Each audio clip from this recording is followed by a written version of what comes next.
ilaw.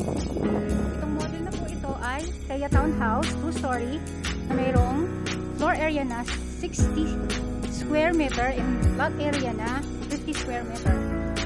I will show you po yung turnover unit ng model na to para makita nyo po, ito mismo yung eksaktong look pag i-turn over na siya buyer. So, ito yung living room. Semi-finished ang house. Fully paint. Tiles lang ang kulang. So, this is the area for living room and dining room.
Nakakabit yung pinto.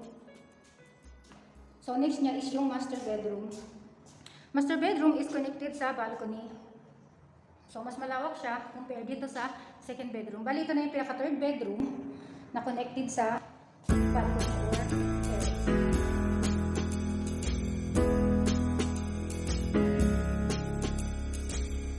So, this unit po, or this room, ay mayroong space na naka-allow for air condition, 25 air condition.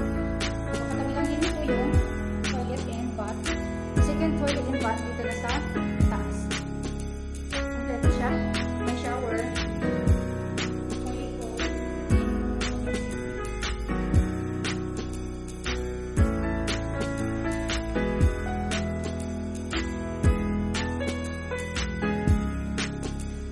So, after nung turnover unit, nakita po natin, dito tayo sa modified or dressed up unit na mayroong interior design para ito po yung idea nyo kung paano nyo i-design yung loob ng Thea Townhouse pag na-turnover na sa inyo. Ito yung location no.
Mayroong double bed. Dito yung door connected sa balcony. Here.